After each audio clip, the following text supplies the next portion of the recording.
لا حول ولا قوة إلا بالله العلي العظيم. أعوذ بالله السميع العليم من الشيطان اللعين الرجيم. بسم الله الرحمن الرحيم. الحمد لله الواحد الأحد الفرد الصمد الذي لم يلد ولم يولد ولم يكن له كفوا أحد. الصلاة والسلام تحية والإكرام على النبي الأمي المكي المدني الهاشمي القرشي المطلبي سيدنا ونبينا وشفيع ذنوبنا وحبيب قلوبنا مولانا مولى الثقلين جد الحسنين أبي القاسم محمد وعلى أهل بيته الطيبين الطاهرين المعصومين المظلومين المنتجبين المنتخبين ولعنة الله على أعدائهم ومنكر فضائلهم ومنكر مصائبهم ومنكر جلالتهم ومنكر شجاعتهم ومنكر زيارتهم ومنكر سيادتهم ومنكر ولايتهم ومنكر ولايتهم وغاصب حقوقهم ومنكر عطشهم أجمعين من يومنا هذا إلى قيام يوم الدين. أما بعد فقد قال علي بن أبي طالب عليه الصلاة والسلام بسم الله الرحمن الرحيم.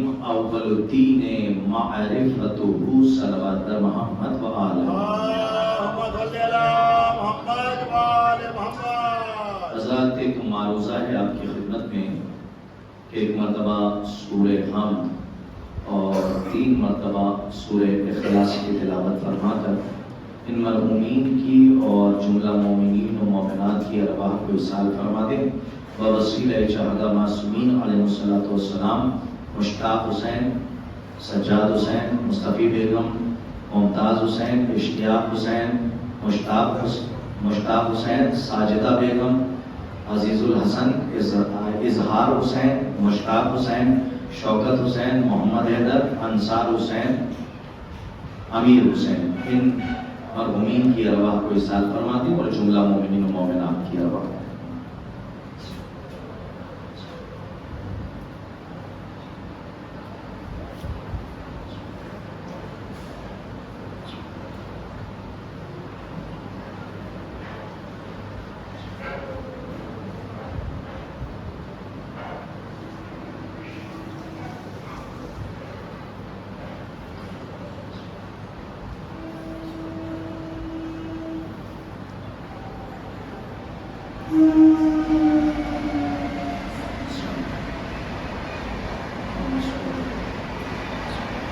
درود پڑھتے ہیں محمد و آل محمد. محترم المقام لائق صد احترام صاحبان، بتوفیق الہی بتائید محمد و آل محمد علیہ السلام مناقب آل اطہار اور معارف آل محمد اور مصائب سرکار ابا عبداللہ حسین علیہ السلام کا یہ طاہر و مطہر کارواں بڑی تیزی سے گامزن رہا اور آج اپنی منزل سے قریب تر ہو چکا ہے، اور ہم آج منزل مقصود سے ایک منزل قبل داخل ہو رہے ہیں، یعنی ہم معارف کی نویں منزل میں داخل ہو رہے ہیں. اور الحمدللہ خدا کا شکر ہے کہ اللہ نے ہمیں پھر آج موقع دیا کہ ہم اپنی روح کو رزق معرفت اہل بیت سے سیراب کر سکیں.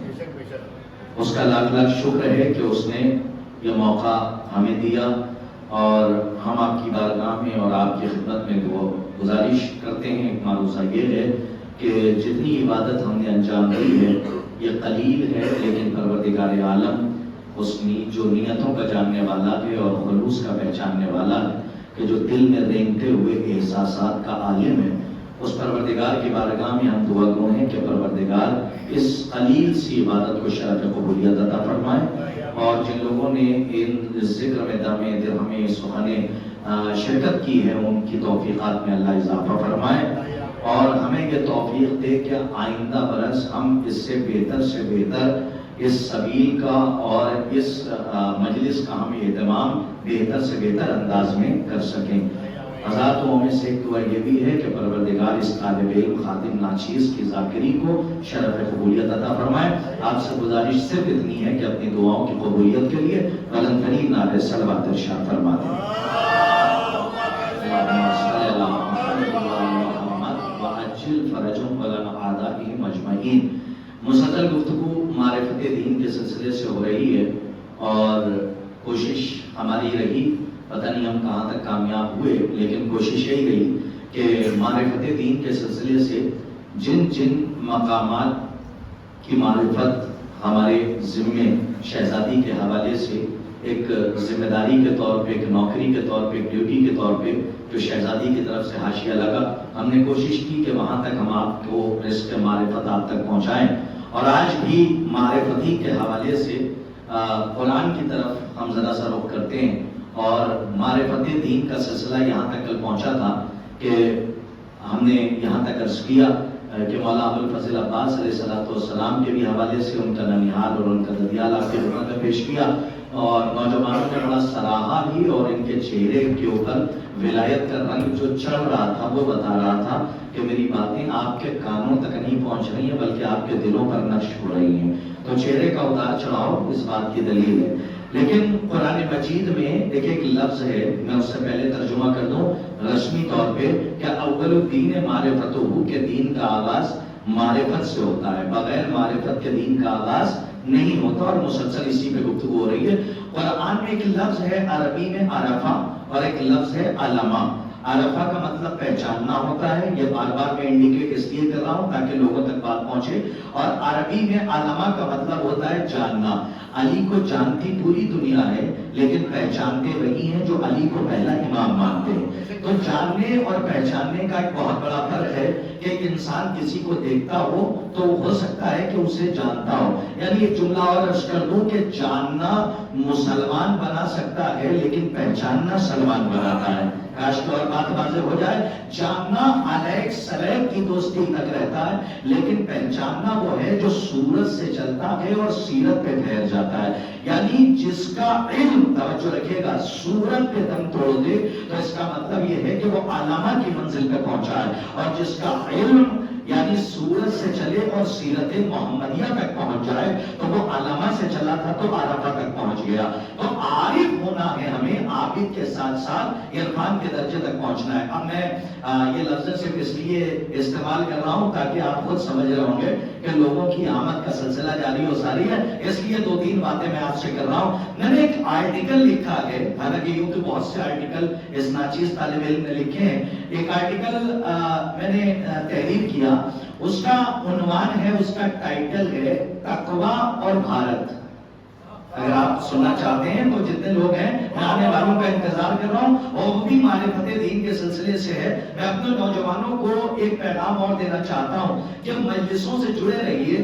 آج ہمارے یہاں قلم کی کمی بہت ہو گئی ہے، تو کوشش کیجئے کہ چاہے ایک آرٹیکل آپ جس زبان کے جاننے والے ہیں، گجراتی آتی ہے آپ کو تو گجراتی میں ایک آرٹیکل آپ علی بن ابی طالب کے نام پر رکھیے، لکھیے، مولا حسین کے نام پہ لکھیے۔ اس سے یہ ہوگا کہ ذخیرہ ہوتا چلا جائے گا، اور آپ کی آنے والی اولادوں کو معرفت اہل بیت کا رزق ملتا جائے گا۔ تو آپ ایک آرٹیکل لکھیے، لیکن آپ کوشش کیجئے کہ آپ ایک آرٹیکل علماء کی کتابوں سے اسٹڈی کرنے کے بعد فائدہ اٹھائیے، اور ایک آرٹیکل علی پر لکھیے۔ بھئی آپ کو میں کیوں کہہ رہا ہوں، وہ اور ہیں کہ جنہوں نے آپ کی پرسنالٹیز سے استفادہ کیا تو پوری کتاب علی پر لکھی، اور آپ کو تو اللہ نے 14 ایسی پرسنالٹیز دی ہیں۔ میں یہ کہہ سکتا ہوں، اور میرا کہنے کا حق ہے کہ آدم سے لے کر عیسی ابن مریم تک اللہ نے اسلام کے وکیل بھیجے ہیں، اور اس کے بعد 14 ججز کو بھی رکھا کہ وہ اسلام کا فیصلہ کریں۔ صلوات پڑھیے محمد علی محمد صلی اللہ علیہ وسلم۔ یعنی آدم سے لے کر عیسی ابن مریم تک یہ جتنے بھی نبی آئے یہ وکیل بن کر آئے، اور اس کے بعد اللہ نے محمد سے لے کر آخری محمد تک ججز بھی رکھے ہیں کہ جو فیصلہ کرنے والے۔ ایک جج ہے جو دین اسلام کا پردہ غیب میں ہے، جب دنیا ظلم و جور سے بھر جائے گی تو وہ اپنی عدالت سے پوری کائنات کو عدل و انصاف سے بھر دے گا.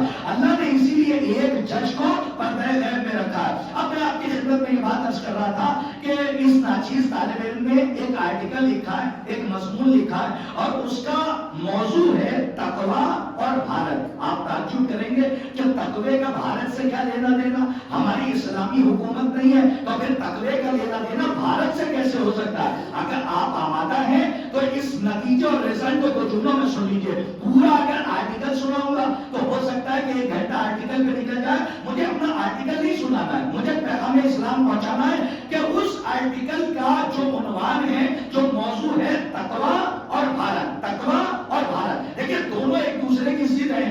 تقویٰ الگ چیز ہے اور جس ملک میں آپ رہ رہے ہیں یہاں کے قانون الگ ہے, لیکن میں نے کوشش کی ہے کہ تقویٰ اور بھارت ان دونوں چیزوں کو ذرا سا واضح طور پہ تقوی کی عظمت کو بتایا جائے. دیکھیے آپ ہو سکتا ہے کہ بولے نہ بولے, لیکن کاش کہ میں پہنچا دے جاؤں کہ آپ سوچ رہے ہوں گے کہ تقوی کا لینا دینا بھارت سے کیسے ہو سکتا ہے, کیونکہ تقوی دیکھنا ہے تو ایران جائیے, توجہ رکھیے گا. تقوی دیکھنا ہے تو لبنان جائیے, تقوی دیکھنا ہے تو سیریا جائیے, تقوی دیکھنا ہے تو آپ وہاں جائیے کہ جہاں پہ اسلامی حکومت ہو. لیکن میں نے یہ لکھنے کی کوشش نہیں کی ہے کہ تقوی دیکھنا ہے تو ایران جائیے, تقوی دیکھنا ہے تو آپ لبنان جائیے. میں نے یہ لکھنے کی کوشش کی ہے تقوی دیکھنا ہے تو بھارت آئیے. کاش کہ میری بات واضح ہو جائے. ہمارے نوجوان اگر میری تقریر سے جڑے تو آج کا میسج یہ دیگا, تقوی دیکھنا ہے تو ایران نہ جائیے, تقوی دیکھنا ہے, آپ انشاءاللہ شوق ہو جائیں گے جو نتیجہ میں آپ کے حوالے کروں گا. تقوی دیکھنا ہے تو لبنان نہ جائیے, تقوی دیکھنا ہے تو آپ مدینے نہ جائیے, تقوی دیکھنا ہے تو سعودی عربیہ نہ جائیے, تقوی دیکھنا ہے تو آپ بھارت آئیے, ہندوستان آئیے. ہم بتائیں کہ تقوی کا تحفظ کیسے ہوتا ہے. یاد رکھیے گا, کاش کہ میری بات واضح ہو جائے, میں رزلٹ دے رہا ہوں. یاد رکھیے گا, جہاں پر شراب کی دکانیں نہ ہو وہاں اگر کوئی شراب نہ پیے تو یہ تقوی کے تحفظ کا کمال نہیں ہے. لیکن ہمارے بھارت میں جہاں جگہ جگہ پر شراب کے ٹھیکے کھلے ہوں وہاں بھی ہمارا نوجوان علی کی سیرت پہ عمل کر کے اپنے تقوی کا تحفظ کر لے. یہ ہے کمال تقوی. بات واضح ہو جائے گی. میں کہنا چاہ رہا ہوں لیکن میں قرآن سے جب تک واضح نہ کروں آپ نہ بولیے گا یہ میرا قیاس نہیں ہے, میری آرا نہیں ہے. میں جب تک قرآن کی آیت اور معصومین کی حدیث کو مد نظر نہیں رکھتا ہوں, نہ میں بولنے کی کوشش کرتا ہوں, نہ قدم چلانے کی کوشش کرتا ہوں. میرے آرٹیکل کا موضوع ہے تقویٰ اور بھارت. دیکھیے کاش کے پہنچا دے جاؤں, ہماری مائیں بہنیں بیٹیاں سن رہی اور بچیاں سنیں کہ تقوی کا تحفظ ہمارے بھارت میں کس طرح سے ہوتا ہے. اور اگر آپ کو تقوی کا تحفظ دیکھنا ہے تو آپ اسلامی ممالک میں نہ دیکھیے, آئیے آ کے ہمارے بھارت میں دیکھیے کہ ہمارے جو بچے ہیں, ہمارے نوجوان ہیں, وہ تقوی کا تحفظ کیسے کر رہے ہیں. جہاں پہ شراب کی دکانیں نہ ہو ہے صاحب, اگر وہاں کوئی شراب نہ پیے تو کمال نہیں ہے, کیونکہ وہاں شراب کی دکانیں ہی نہیں ہیں. اگر نہیں پی رہا ہے تو کون سا کمال ہے. لیکن ہمارے بھارت میں جگہ جگہ پر شراب کے ٹھیکے کھلے ہوں اور وہاں بھی ہمارا بچہ, ہمارا نوجوان صرف مجلس کی تربیت کی وجہ سے, کاش کے بات واضح ہو جائے, شریعت کا تحفظ کر رہا ہے, تقوی کا تحفظ کر رہا ہے. شراب کی دکان کو دیکھتا ہے تو اپنی نظروں کو جھکا دیتا ہے, پینا تو بہت دور کی بات, اور شراب کی دکانوں سے گزرنا پسند نہیں کرتا. تو یہ ہے تقوی کا تحفظ. اب دوسرا جملہ آپ کے حوالے کروں, اگر جہاں پر یہ پابندی ہو کہ بغیر چادر کے, کاش کہ میری بات واضح ہو جائے, جس ملک میں یہ پابندی ہو کہ بغیر چادر کے کوئی بیوی اپنے گھر سے باہر نہیں نکل سکتی, وہاں پہ پردہ نہ دیکھیے, وہاں پہ تقویٰ نہ دیکھیے. ہمارے بھارت میں آئیے کہ جہاں پہ عریانیت عام ہے اور جہاں آزادی ہے کہ بغیر چادر کے کوئی نکل جائے, نہ گورنمنٹ ٹوکے گی, نہ لوگ چلتے ہوئے ٹوکیں گے. لیکن بھارت کی رہنے والی اگر کوئی کنیزِ زینب ہے اور اپنی چادر کی حفاظت کر رہی ہے تو اس کا مطلب یہ ہے کہ شراب سے دور رہنے والے اگر شراب نہ پیے تو کمال نہیں ہے. شرابیوں کے بیچ رہ کر کوئی شرابی نہ بنے, یہ کمال کی منزل ہے. صلوات پڑھیے محمد آل محمد. میں بہت اہم موضوع پر بات کر رہا ہوں, توجہ رکھیے گا. ہاں, جو شرابیوں کی میٹنگ میں بیٹھتا ہو, ارے یہاں پہ پولیٹیکل لائن کے بھی لوگ بیٹھے ہوں گے, الحمدللہ ہمارے بزرگ بیٹھے ہیں. مجھے بتائیے پولیٹیکل لائن میں کتنے ریلیجن اور مذہب کے لوگ ہیں کہ جو آپ کی پالیٹکس سے جڑے ہوئے ہیں. آپ کی مجبوری ہے کہ ان کی میٹنگ میں آپ کو شامل ہونا ہے کیونکہ آپ سیاست سے جڑے ہیں, لیکن آپ شراب کو حرام مانتے ہیں. سب شراب کو حرام نہیں مانتے. بہت سے ایسے تو ہیں کہ جو شراب کے بغیر ان کا گزارا نہیں ہوتا ہے. تو شرابیوں کے درمیان رہ کے, میں کاش کے قرآن تک پہنچا دوں, شرابیوں کے درمیان رہ کر شراب سے اجتناب کرنا یہ کمال تقویٰ ہے. ہاں, بے پردگی کے شہر میں رہ کر اپنے پردے کو بچا لینا یہ تقوی کا تحفظ ہے, یہ پردے کا تحفظ ہے. ابھی میرا مطلب نہیں پہنچا. شاید یہی وجہ تھی کہ جناب آسیہ فرعون کی زوجہ تھی, لیکن فرعون کے دربار میں رہ کر اپنے ایمان کا تحفظ کر رہی ہے. تو قرآن نے کہا کہ زوجہ فرعون کی ہے, لیکن اس ماحول میں رہ کر اپنے ایمان کو بچا رہی ہے. تو قیامت تک آسیہ فرعون کی زوجہ تو کہلائے گی, لیکن مومنوں کے لیے مثال بن جائے گی. ایک صلوات پڑھیے محمد آل محمد صلی اللہ علیہ وسلم. لیکن جو آنے والے ہیں وہ آ چکے ہیں, اب مجھے انتظار کی ضرورت نہیں ہے. تو ہمارا یہ موضوع ہے تقویٰ اور بھارت. انشاءاللہ منظر عام پہ آ جائے گا. میرے پاس وقت نہیں ہے کہ بیٹھ کے میں اس کے اوپر حاشیہ لگاؤں. اور الحمدللہ اپنے اساتذہ کی خدمت میں نے وہ ظاہر کر دیا اور بھیج بھی دیا. اس کی تصحیح بھی ہو گئی ہے اور وہ آرٹیکل مکمل بھی ہو گیا ہے. آرٹیکل کا موضوع ہے تقویٰ اور بھارت. میں اپنے نوجوانوں کو یہ کیوں بتا رہا ہوں کہ اس عمر میں اگر تم نے قلم چلانا شروع کیا تو تمہارا بچپن ان کے بچپن پہ حاوی ہوگا. آج کہ میری بات واضح ہو رہا کہ میں کنایتاً اشارہ کر رہا ہوں, تمہارا بچپن ان کے بچپن پہ بھاری ہو جائے گا. نہیں, یہ ہمارے یہاں کی تاریخ رہی ہے کہ لوگوں نے بچہ سمجھ کے جب دربار میں سوال کر لیا تو جسے بچہ سمجھ رہے تھے وہ امام وقت تھا. آج کے بعد واضح ہوتا ہے جو کہہ رہا ہوں, جسے بچہ سمجھ رہے تھے وہ امام وقت تھا.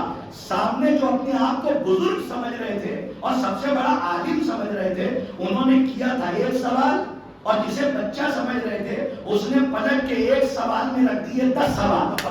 اب اس سے پہلے کہ وہ سوال کو یاد کرے اور پھر جواب دیں, تو یہ ہماری تاریخ رہی ہے کہ لوگوں نے ہمیں کمتر سمجھا. اسی لیے شیخ سعدی درباری شاعر ہے, فارسی کا شاعر ہے. اس کی ایک کتاب ہے گلستان سعدی, اس نے 4 مصرے فارسی میں کہے اور وہ کہتا ہے تا مرد سخن, اگر ایک لفظ ادھر سے ادھر ہو جائے تو کم سے کم مفہوم تو پہنچ جائے گا. ہم نے بچپنے میں جامع جوانیہ میں جب گلستان سعدی پڑھی تو اس وقت اپنے اساتذہ سے پڑھا تھا, اور اس میں لکھا ہوا ہے کہ اس درباری شاعر میں شیخ سعدی نے کیا خوب بات کہی. وہ کہتا تا مرد سخن نہ گفتہ باشد, اے وہ ہنرش نہ گفتہ باشد, ہر پیشہ گما ببر کے خالص شاید کے پلنگ خفتہ باشد. شیخ سعدی کہتا ہے جب تک انسان بولتا نہیں, خاموش رہتا ہے, تو اس کا عیب اور اس کا ہنر چھپا ہوتا ہے. اور اس کے بعد 2 مصروں میں کہتا ہے کوئی خاموش ہے تو یہ مت سمجھنا کہ یہ کچھ کر نہیں سکتا, شاید کہ تم یہ سمجھ رہے ہو کہ جنگل خالی ہے اور تمہیں پتہ ہی نہیں کہ جنگل میں کہیں چیتا تو نہیں سو رہا ہے. آج کے بعد بات ہو رہا ہے. صلوات پڑھیے محمد آل محمد صلی اللہ علیہ وسلم. اب دیکھیے لوگ آ چکے ہیں, اب مجھے بڑی تیزی سے آگے بڑھنا ہے, اور جہاں آپ بیٹھے ہوئے ہیں وہیں پہ بیٹھے رہیے. معرفت دین کے سلسلے سے بات ہو رہی ہے. دیکھیے آج بڑی اہم گفتگو ہے. کل تو 4 یا 5 مجلسیں آدھے گھنٹے کی ہیں, لیکن قطرہ سمندر ہو جاتا ہے. آدھے گھنٹے کی مجلسیں ہیں, لیکن وہ آپ یہ سمجھیے کہ آج آخری مجلس ہے. حالانکہ کل بھی مغربین کے بعد مجلس ہے اور آپ کو یہاں پہ حاضر ہونا. میں آپ کے ساتھ زبردستی نہیں کر سکتا, ہاں جو مصروف نہ ہو وہ مجلس میں آ جائے. لیکن میں سمجھتا ہوں کائنات کے ہر عمل سے افضل ہے ذکر حسین. تو کوشش کیجیے گا اپنے تمام, زیادہ مجبوری نہ ہو تو آپ پہلے آ جائیے گا. میں آج کی مجلس آخری مجلس سمجھ کے پڑھ رہا ہوں اور آپ تک آج خلاصہ اور رزلٹ پہنچا رہا ہوں. قرآن کے اندر ایک سورہ ہے, عرفہ میں بات ہو رہی ہے نا, سورہ ہے سورہ آراف. کون سا سورہ؟ ہاں کون سا سنا؟ سورہ آراف. سورہ آراف قرآن میں بہت سے سورے آئے. سورہ محمد ہے, توجہ رکھیے گا, سورہ مریم ہے. تو بہت سے سوروں کے نام مخلوق کے نام پر ہیں. توجہ توجہ. لیکن قرآن میں یہ جو سورہ ہے سورہ آراف، یہ کسی شخصیت کے نام پہ نہیں ہے بلکہ یہ ایک جگہ کے نام پر ہے. توجہ. اور وہ جگہ کہاں ہے؟ وہ جگہ زمین پہ نہیں ہے، انکلیشور میں نہیں ہے، سورت میں نہیں ہے، بھروچ میں نہیں ہے، احمد آباد میں نہیں ہے، مہوا میں نہیں ہے، لکھنؤ میں نہیں ہے. کا وہ جگہ کہاں ہے؟ قرآن کہہ رہا ہے وہ جگہ محشر کے میدان میں ہے. دیکھیے تھوڑی سی علمی بات ہے، آپ ذرا سا اس ناچیز طالب علم کو غور سے سن لیجیے گا. آج رزلٹ ہے، آج رزلٹ ہے. مجھے معلوم ہے آپ کو کہاں بلوانا ہے، وہاں میں بلوا لوں گا، لیکن جہاں تک میں پہنچانا چاہتا ہوں میرے ساتھ رہیے گا. وہ جگہ کہاں ہے؟ دنیا میں نہیں ہے. کہاں ہے؟ محشر کے میدان میں. اسی جگہ کے نام پر یہ سورہ قرآن میں ہے سورہ آراف. کیا نام ہے؟ سورہ آراف. دیکھیے اکثر قارئین قرآن اور حافظ قرآن جب آپ سے بیان کرتے ہیں تو یہ کہتے ہیں کہ محشر کے میدان میں دو ہی جگہ ہیں، ایک ہے جنت اور دوسرا جہنم. لیکن قرآن کسی تیسری جگہ کا ذکر کر رہا ہے اور قرآن کہہ رہا ہے صرف دو جگہ نہیں ہے، جنت اور جہنم. سورہ آراف بتا رہا ہے کہ اس کا مطلب محشر کے میدان میں کوئی تیسری جگہ ہے اور وہ پستی پہ نہیں ہے، وہ بلندی پہ ہے. اور اگر کسی کو شک ہو تو مجلس کے بعد فرمان علی صاحب کا ترجمہ اٹھائے یا مقبول صاحب کا، اٹھانے کے بعد جو حاشیہ انہوں نے ترجمے کے پاس میں جو حاشیہ انڈر لائن ہوتی ہے اس میں دیکھیں تو انہوں نے آراف کا ذکر کیا کہ آراف محشر کے میدان میں ایک اونچی جگہ کو کہتے ہیں جس کا تعارف قرآن کرا رہا ہے. اور قرآن کہہ رہا ہے وَعَلَى الْأَعْرَافِ رِجَالٌ کہ آراف کی بلندی پہ کچھ مردان خدا ہیں. آراف کی بلندی پہ کچھ، میں ولایت پڑھنے جا رہا ہوں، توجہ رکھیے گا قرآن سے. آراف کی بلندی پہ کچھ مردان خدا ہیں. ان کی صفت کیا، ان کی کوالٹی کیا ہے؟ یعرفون کل بسیماہم. عربی میں سیما کہتے ہیں پیشانی کو، لیکن ترجمہ کرنے والوں نے ترجمہ جو کیا وہ پیشانی سے نہیں کیا، محاورتن کیا اور چہرے سے کیا. فرمایا کہ آراف کی بلندی پہ کچھ مردان خدا ہیں، ان کی کوالٹی اور صفت یہ ہے یعرفون کل بسیماہم کہ وہ محشر کے میدان میں آنے والے ہر شخص کو اس کے چہرے سے پہچانتے ہیں. سلامت رہیے، میں قرآن پڑھ رہا ہوں. کیا فرمایا قرآن نے؟ سورہ آراف ہے. کیا فرمایا کہ جو محشر کے میدان میں آراف ہے اس پہ جو میدان خدا ہے وہ محشر کے میدان میں آنے والے ہر شخص کو اس کے چہرے سے پہچانتے ہیں. تو کچھ صحابہ سرکار ختمی مرتبہ محمد مصطفیٰ صلی اللہ علیہ وآلہ وسلم. کیا آپ سے اتنی گزارش کر سکتا ہوں اگر طبیعت پہ ناگوار نہ گزرے تو تھوڑا سا قریب آ جائیے. آج تو بلا ہی سکتا ہوں نا، کل تو میں چلا جاؤں گا. ایک صلوات پڑھیے محمد والے محمد کا.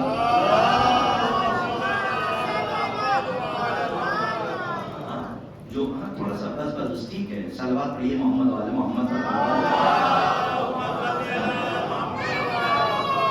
سنیے گا جہاں خاص طور پہ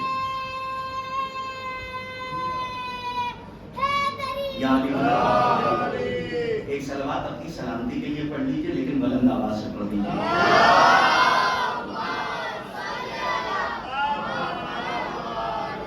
آراف کی بلند، میں عرض کر رہا ہوں کہ آراف کی بلندی میں، آراف کی بلندی سمجھ گئے نا، یعنی جنت اور جہنم کے بیچ میں ایک جگہ ہے بلند. اس کو کچھ علماء نے برزخ بھی لکھ دیا ہے لیکن حدیث میں لفظ برزخ نہیں آیا. توجہ رکھیے گا، آراف کا مطلب ہے بلند جگہ محشر کے میدان میں. اور قرآن اس کا تعلق کرا کے کہتا ہے وَعَلَى الْأَعْرَافِ رِجَالٌ، آراف کی بلندی پہ کچھ مردان خدا ہیں.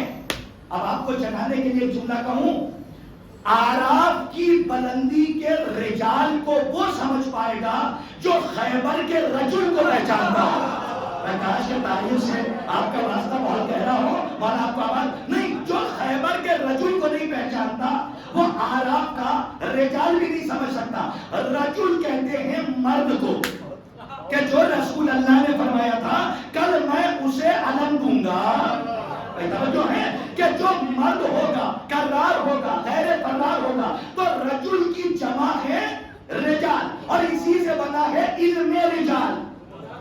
کاش کے بعد واضح ہو جائے، اسی سے بنا ہے علم خیال میں بات نہیں کرتا اس لیے کہ بات کہیں سے کہیں چلی جائے گی اور بچے سو جائیں گے، مجھے تو ولایت پہنچانی ہے۔ تو اعراف کی بلندی میں کچھ مردان خدا ہیں۔ تو صحابہ کرام سرکار ختمی مرتبہ کے بارگاہ میں آئے اور آنے کے بعد کہتے ہیں، میں حوالہ دے دوں، اہل سنت کے بہت بڑے رائٹر ہیں، بہت بڑے رائٹر ہیں، صاحب تنظیم شواہد التنظیم، کتاب کا نام کیا ہے؟ یاد رکھا کیجئے سب، شواہد التنظیم، اہل سنت کے بہت بڑے رائٹر ہیں۔ وہ لکھتے ہیں کہ کچھ اصحاب، اہل سنت کی کتاب سے آج پڑھوں گا، اپنی کوئی کتاب نہیں ہے، اہل سنت کے جو افاضل اکابرین ہیں ان سے میں ولایت پڑھ رہا ہوں، توجہ رکھیے گا۔ ان کی کتاب ہے شواہد التنظیم، انہوں نے باقاعدہ لکھا کہ کچھ افراد صحابہ رسول کے پاس آئے اور کہتے ہیں یا رسول اللہ، سورہ اعراف میں اللہ کہہ رہا ہے کہ اعراف کی بلندی پہ کچھ مردان خدا ہیں، کیا ان کے نام بھی ہیں؟ میرے سامنے اصول کافی بھی ہے، میں لیکن حوالہ اہل سنت کا مجبوراً دے رہا ہوں، توجہ تو سنیے گا۔ اگر محنت ہو تو بولنا واجب ہے، واجب نہیں، کبھی کبھی عجب ہو جاتا ہے، تو عجب سمجھ کے بولیے گا۔ رسول سے پوچھا کیا ان کے نام بھی ہیں کہ جو اعراف کی بلندی پہ؟ رسول مسکرائے اور مسکرا کے فرمایا ہاں، جب کچھ ہیں تو ان کے نام بھی ہیں۔ کا کیا نام ہے؟ کا علی۔ ارے سلامت رہیے، کیا فرمایا؟ اہل سنت لکھ رہا، کیا فرمایا؟ کا علی، جعفر طیار، جناب حمزہ اور میں خود رسول خدا۔ کاش کے بعد واضح ہو جائے، میں خود رسول خدا کا۔ اچھا، قرآن نے ان مردان خدا کی کوالٹی بھی بتائی ہے۔ کا کیا کوالٹی بتائی؟ کا سورہ اعراف کہہ رہا کہ یعرفون کلا بسیماہم، جملے کی قیمت چاہیے، یعرفون کلا بسیماہم، کہ وہ محشر کے میدان میں علی، جعفر طیار اور جناب حمزہ، قرآن کہہ رہا ان کی کوالٹی ہے کہ وہ محشر میں آنے والے ہر شخص کو اس کے چہرے سے پہچانتے ہیں۔ تو رسول خدا نے فرمایا ہاں، قرآن بالکل صحیح فرما رہا ہے کہ اس کے چہرے سے پہچانتے ہیں۔ تو صحابہ نے کہا پہچاننے سے کیا مراد ہے؟ کہا بھی نہیں پہنچے۔ رسول نے فرمایا علی، جعفر طیار اور حمزہ چہرے سے پہچانتے ہیں کہ محشر کے میدان میں آنے والوں میں کون جنت والا ہے اور کون جہنم والا ہے۔ میں کہا شباب والو، ایک سلوات بلند آواز سے ارشاد فرما دیں آپ۔ اور مجھے ایک منزل تک آپ کو لے جانا ہے، یہ ہے سورہ اعراف۔ اچھا یہاں پہ بیٹا تھوڑی دیر خاموش رہو، مولا تمہیں سلامت رکھے کہ کم سے کم آتے تو ہو مجلس میں، اس لیے کہ ہمارے بچے نہ سمجھی میں بھی اگر ہاتھ اٹھا دیں تو جبرائیل ثواب میں لکھ دیتے ہیں، کیونکہ یہ ذکر اہل بیت ہو رہا ہے اور یہاں پہ بیٹھنے والے کی ہر سانس اور حرکت عبادت ہے۔ عزیزان گرامی، اتنے لوگوں میں کتنے لوگ ایسے ہیں کہ جو زیارتوں پہ جا چکے ہیں؟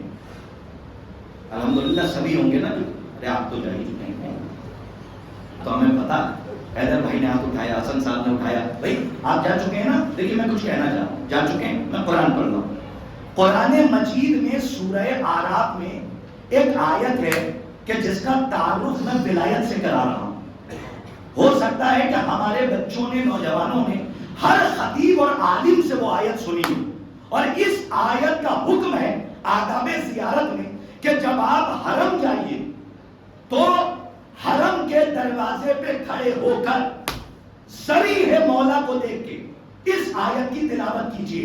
وہ کون سی آیت ہے جس کو اکثر خطبے میں آپ سنتے ہیں اور خاموش رہتے ہیں؟ اگر ترجمہ اور تفسیر پتہ ہوتی تو عربی پہ بھی داد دیتے، ہاں صرف اردو پہ داد نہ دیتے، عربی پہ بھی سبحان اللہ کہتے۔ یہ آیت خطبے میں پڑھی جاتی ہے، لیکن میں آج سورہ اعراف کا تعلق اسی آیت کے ذہن میں کرا رہا ہوں کہ کتنا معتبر اور کتنا عظیم سورہ ہے کہ جو ولایت علی کے سمندر کو اپنی آغوش میں رکھے۔ کون سی آیت؟ بسم اللہ الرحمن الرحیم، الحمدللہ الذی ہدانا لہذا وما کننا لنہتدی لولا ان ہدانا اللہ۔ اس کا ترجمہ کیا ہے کہ تمام تعریفیں اس اللہ کے لیے کہ جس نے اس کی طرف ہدایت کی۔ اب بات رہی ہے، جو نہیں بولے کیوں نہیں بولے میں نہیں جانتا، لیکن میرا مقدر تو بات پہنچا دے رہا ہوں۔ آیت کہہ رہی ہے الحمدللہ الذی میں دیکھو ہدانا لہذا وما کننا لنہتدیا لولا ان ہدانا اللہ، تمام تعریفیں اس اللہ کے لیے جس نے ہاذا کی طرف نام نہیں لیا، کیا فرمایا؟ ہاذا کی طرف، اس کی طرف ہدایت کی. وما کننا لنہتدیا، اگر وہ ہدایت نہ کرتا، لولا ان ہدانا اللہ، اگر وہ ہدایت نہ کرتا تو ہم کبھی اس تک نہ پہنچ پاتے. تو میں کیا اتنے بڑے مجمع سے پوچھ سکتا ہوں کہ ہاذا سے کیا مراد ہے؟ تو اگر صرف پڑھے لکھے سے پوچھئے گا کہ جو ہل ہل کے قرآن کو اتارنا جانتا ہے، ہاں سمجھنا نہیں جانتا، تو وہ کہے گا ہاذا سے مراد قرآن ہے. توجہ، ہاذا سے مراد نماز ہے، روزہ ہے، حج ہے، زکات ہے. لیکن ہماری کتاب نہیں ہے، کتاب ہے اہل سنت کی، اور رائٹر بھی ہے اہل سنت کا علامہ قبیسی. کون؟ بچوں سے نام، علامہ قبیسی. انہوں نے ابن جریر طبری سے روایت کی ہے. یہ طبری ہمارا نہیں ہے، دو طبری ہیں تاریخ میں. یہ ابن جریر طبری ہمارے مسلک کا نہیں ہے، لیکن اہل سنت عالم دین نے علامہ قبیسی نے روایت کی ہے ابن جریر طبری سے کہ جب یہ آیت آئی تو اسی آیت کو لے کر کچھ لوگ زید ابن ارقم کے پاس آئے. اتنی جلدی بھول جائیے گا زید ابن ارقم کو؟ ابھی میں نے 3 گنائے تھے نا کہ اس میں ایک زید ابن ارقم بھی تھا کہ جس نے غدیر کی خبر کو چھپایا تھا، اور یہ صحابی تھا. جی یہ صحابی تھا، اور آپ سمجھ لیجیے کہ جب غدیر کی خبر کو چھپایا اس نے تو علی نے بد دعا دی تھی کہ جب تو مرے گا تو اندھا ہو کے مرے گا. تو زید ابن ارقم جب مرا تو ولایت کی خبر چھپانے کی وجہ سے کاش کے بعد باتیں ہو جائیں. صحابی تھا، صحابی اتنا بڑا صحابی رسول تھا، لیکن جب ولایت کی خبر چھپائی تو علی نے بد دعا دی اور کیا فرمایا؟ جب تو مرے گا تو اندھا ہو کے مرے گا. یہی زید ابن ارقم بھائی کہاں تک چھپاتے؟ اہل سنت کا رائٹر لکھتا ہے کہ ابن جریر طبری سے روایت ہے. اور وضاحت کروں کہ ابن زید ابن ارقم کون ہے؟ کاش کہ آپ کی بیداری اور مجھے دیکھنے کو مل جائے، میں اپنی بات پہنچا سکوں. نوجوانوں یاد رکھنا، اس نے ولایت کی خبر کو تو چھپایا ہے، لیکن کبھی زید ابن ارقم کو نہ بھولانا، کیونکہ زید ابن ارقم کے لیے صحیح کتاب میں، کاش کے بات واضح ہو، صحیح کتاب میں صحیح روایت موجود ہے، اور صحیح مسلم میں زید ابن ارقم کے لیے موجود ہے. اب میں نہ پہنچا پایا تو میری ذمہ داری نہیں ہے. اب دیکھنا یہ ہے کہ کھانے کا اثر زیادہ ہے یا ولایت کے ذکر کا اثر زیادہ ہے. آپ کہاں تک سست رہتے ہیں؟ آپ قسم کھا کے بیٹھ جائیے. لیکن زید ابن ارقم کا جملہ سنیے کہ زید ابن ارقم کے پاس کچھ صحابہ آئے اور کیا لے کر آئے؟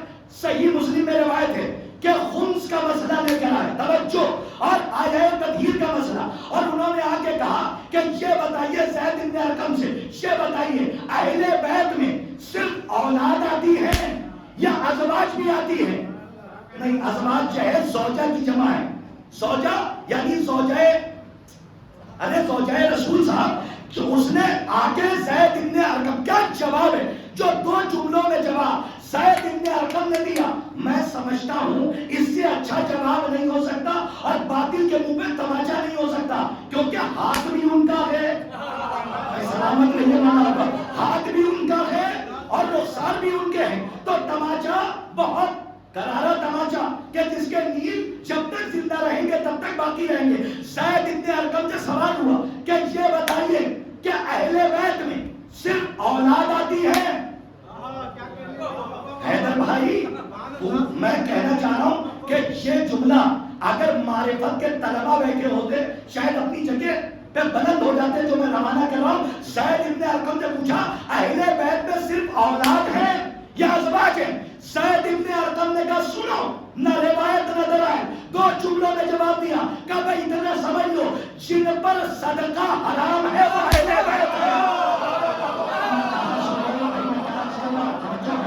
صلوات پڑھیے محمد آل محمد.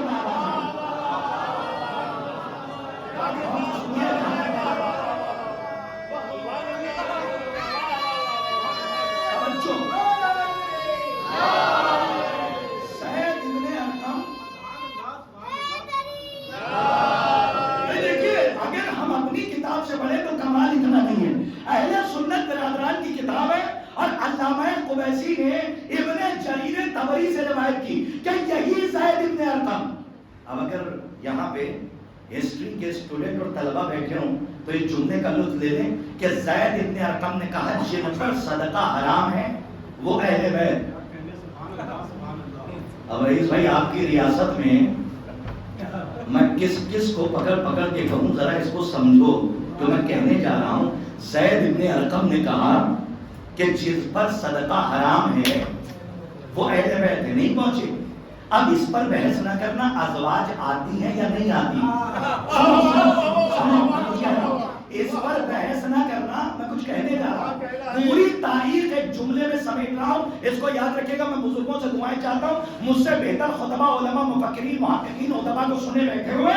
میں سمجھتا ہوں یہ اشارہ ان تک زیادہ پہنچے گا اور ہمارے بزرگوں تک.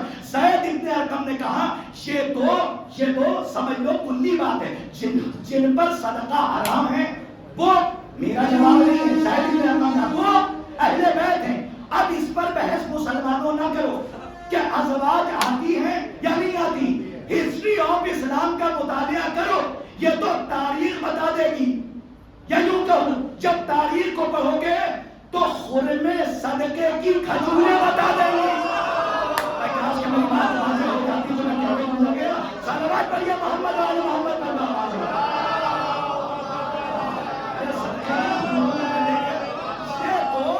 صدقے کی کھجوریں بتا دیں گی کون اہل بیت ہے اور کون اہل بیت نہیں ہے. سنیے مامون کا دربار تھا.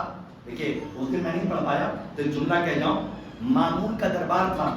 8ویں امام کھڑے تھے تو مامون نے فخریہ انداز میں سوچا کہ میں تعریف کر رہا ہوں. سنیے تعریف کر رہا ہوں. تو مامون نے کہا ماشاءاللہ آپ کے لیے کیا یہ فخر کے لیے کم ہے. 8ویں امام سے کہہ رہا ہوں کہ آپ ابنا انا میں آتے. سبحان اللہ. وہ موبائل نے کیا ہے ابنا انا تم اپنے بیٹوں کو لاؤ ہم اپنے. تو مامون نے کہا کہ آپ کے لیے کیا یہ فخر اور فضیلت کے لیے کیا جواب ہے. کیا یہ کم ہے کہ آپ ابنا انا میں آتے ہیں. تو 8واں علی مسکرا کے کہتا ہے کمال یہ نہیں ہے کہ ہم ابنا انا میں آتے ہیں. فضیلت یہ ہے کہ ہم انفسنا میں آتے ہیں.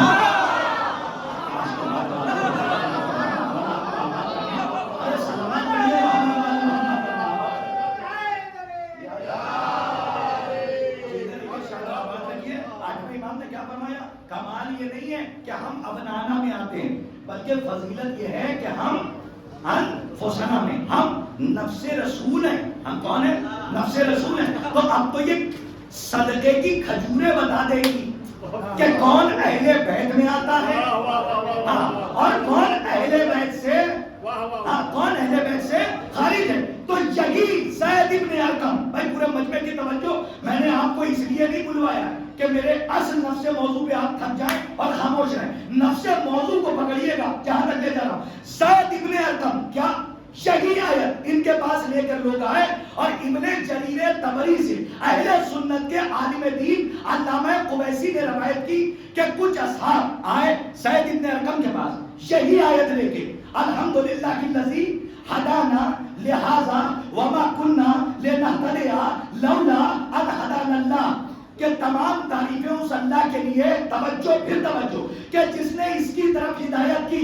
اگر وہ ہدایت نہ کرتا تو ہم اس تک نہ پہنچ پاتے. تو آنے والوں نے کہا زید اس میں حاضہ سے مراد کون ہے؟ ہاتھوں کو جوڑتے ہوئے میری کم سے کم مظلومیت کو سمجھ لیجئے گا. میں کہاں تک پہنچانا چاہ رہا ہوں. فرمایا اس میں جو قرآن حاضہ کہہ رہا ہے حاضہ سے مراد کیا ہے. تو زید ابن ارقم جو ولایت کی خبر اور غدیر کی خبر کو چھپا رہا تھا اس کا بیان ہے کہ زید ابن ارقم نے مسکرا کے کہا کیا تم رسول کا آخری حج بھول گئے.